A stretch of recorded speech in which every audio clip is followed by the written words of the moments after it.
Ang hirap buhay ko. Wala man lang konsiderasyon. Oh, hirap talaga pagka mahirap to.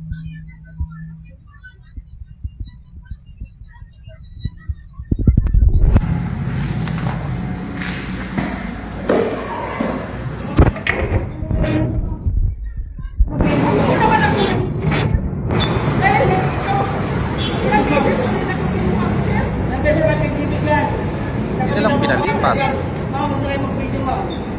Ninahawa ako mga boss eh. Pagka mga ganito, mahirap na naghahanap buhay. Alis ako, alis na ako. Ma'am, okay mag-video. Kasi alam niyo bakit mga boss? Trabaho din kasi nila yan eh. Kasi sila din ang mapuputukan dyan, sila din ang mapapagalitan yung mga nagbabantay dyan, ang mga agro-ronda. Kasi pag sinabing bawal, hindi ka pwede magtinda dyan. Yun yung problema eh.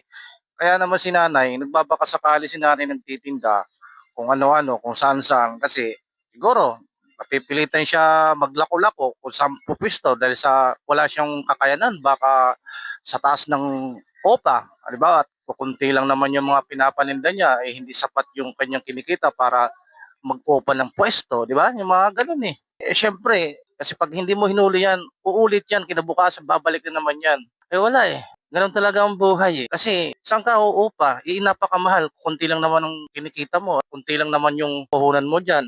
Ang mahal-mahal ng upa ngayon ng pwesto, di ba? Yun ang mahirap talaga sa bansa natin. At pagka mahirap ka talaga, lalo kang pahihirapan. Sobra. E paano na lang kung yung puhunan ni nanay, inutang pa yan.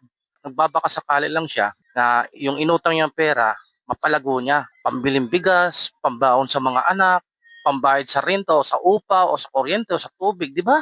Tapos huhulihin na hindi mo alam na hindi ka bibigyan ng pagkakataon para paalisin na lang kasi yun nga wala siyang kakayanan mag-upa ng pwesto dahil sa sobrang taas, di ba?